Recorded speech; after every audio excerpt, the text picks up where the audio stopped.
I already started the process of making ferment for next year. I'll show you. All I do is pull the weeds and start packing them in this barrel. Actually, I got a lot of barrels. I got a little bit of a, let's see here. There you go. I got this little shovel that I bought at the thrift shop, and I've been using a cedar post to pack it down, but I found out this is better. It's got a nice handle to hold on to, and it kind of slices it up a little bit. You can see how packed I'm getting it.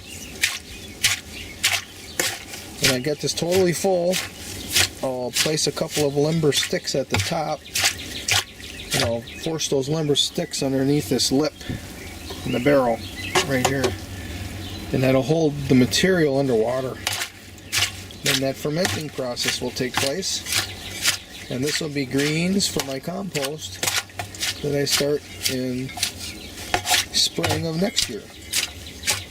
Or if I want to, I can siphon off the water off of this a time or two and use that water on the garden like I'm doing now. Like this is a barrel from last year. I had already taken the greens out of it for the compost, and you can see some of them are still in there. I didn't get them all. Let's get that shovel.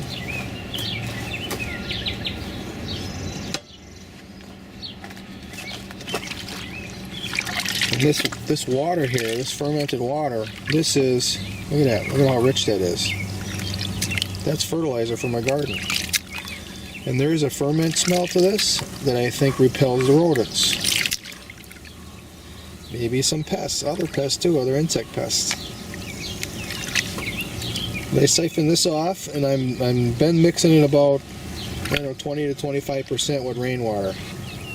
So 20% of this ferment water and 80% rainwater that I've collected in barrels and tanks. The biggest tank is right there. You can see it kind of in the background. Way in the background there. So I'm going to water the garden now. I'm going to show you my process, because there is a process that I go through of mixing and straining this. Okay. I like using square pails. These are 4 gallons each. I'm not carrying quite 4 gallons, but let's say I'm carrying close to that, and that's 25 pounds in each pail. And I'm using 2 to balance out the walking, because the first water that I get comes from barrels behind the shed, and they're open barrels, and I want to keep that water as low as possible so we don't breed mosquitoes. And I've got 3 barrels besides those 2 open ones with covers on them. Those are full of water. And I've got a 500 or a 375 gallon tank in the back. No, a 525 gallon tank in the back that I can get from the spigot.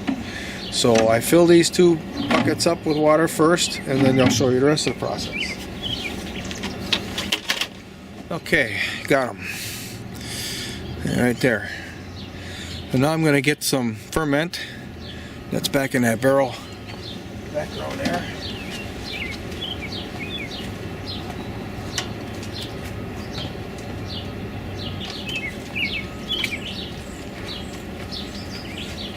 If I get it on my clothes, I know it, because I smell the rest of the day.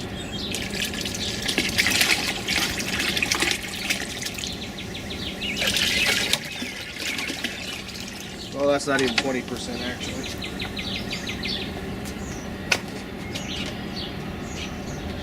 Then these 4 gallon buckets are actually small enough to get into the opening of the barrel. That's good. Now this early morning watering is important, because the plants will accept it now very easily. Okay, now I need a screen. I've been using this screen right here, but I'm getting it kind of full. Oh yeah. I'll show this here. This is what I'm using the screen for. If I don't do this, I'm going to clog up the the watering can. I gotta screen out this bigger material.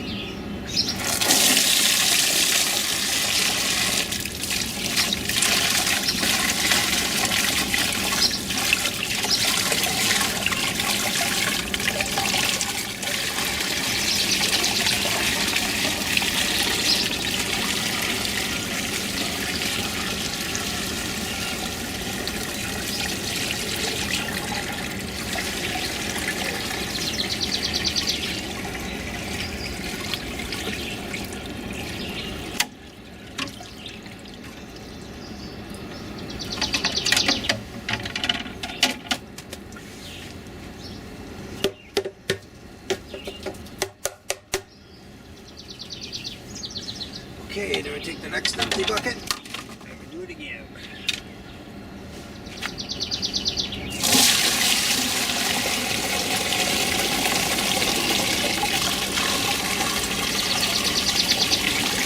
I'm using the corner of the bucket to direct the flow of water.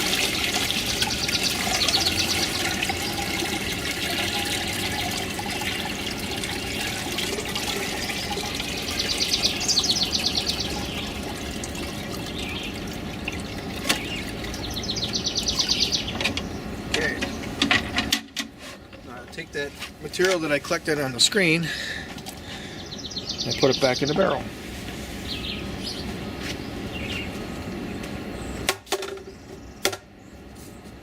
Like that. So now I'm going to show you another reason why I like those square buckets. And that is, I can direct it into the opening of my watering can.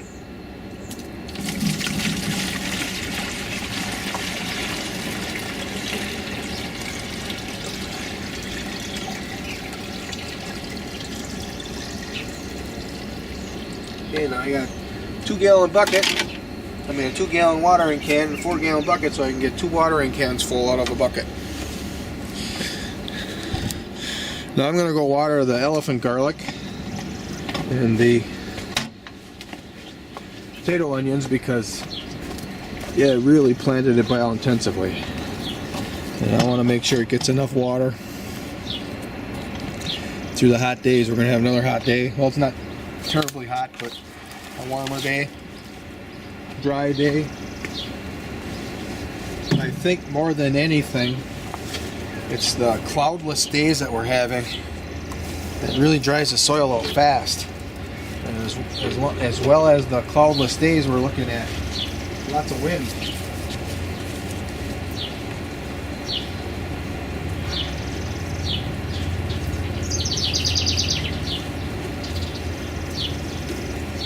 I'm going to put 4 gallons on each of the 2 beds. The one in front of me that I'm watering and the one behind. I'm making sure I get it on the plants too. The bacteria from the ferment interacts with the plants. I actually read that someplace.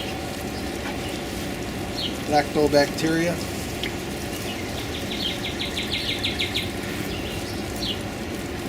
But I read way too much. I can't tell you where. At some point I'm going to stop reading. Spend more time gardening. Might have to.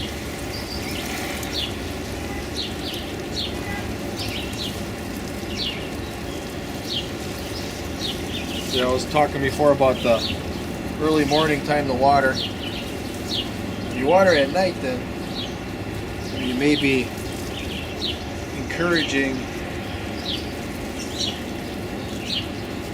pests like slugs to be more active.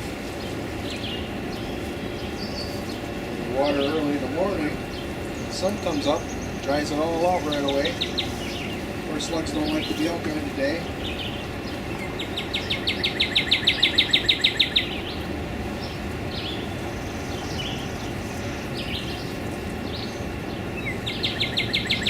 Plus the plants really don't need to have that water at night. They're not drying out at night, they're drying out during the day. So you give them their watering early in the morning.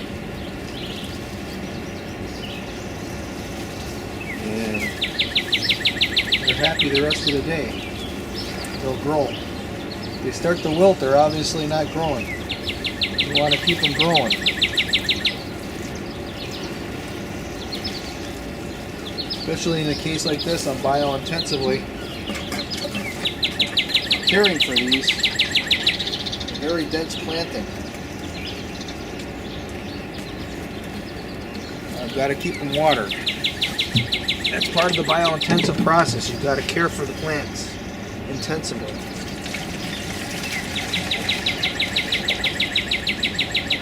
That's why the production for these little areas is off the charts.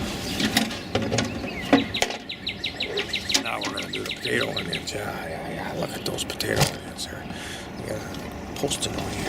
This camera a little bit. Well, put this down now. I got to redo this here.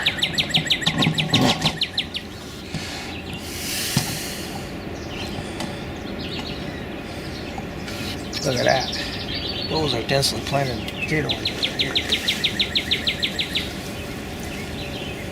Look like the radishes are bulbing up very well in the elephant garlic, where I have them just planted interspersed with the garlic. And the garlic is actually growing quite tall and is fairly leafy. And I don't believe I'm getting enough sunlight there.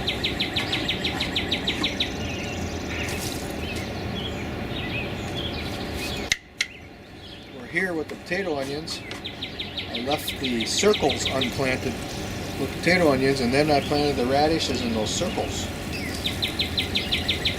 And the potato onions aren't as tall.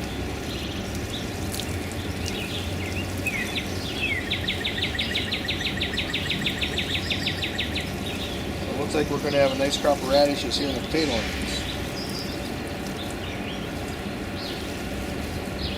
If you're watching my videos, you see I had a row of garlic right here that I harvested, and then I put the garlic leaves back over that spot.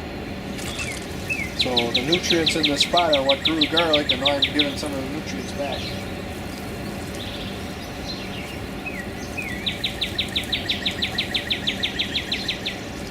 Alright,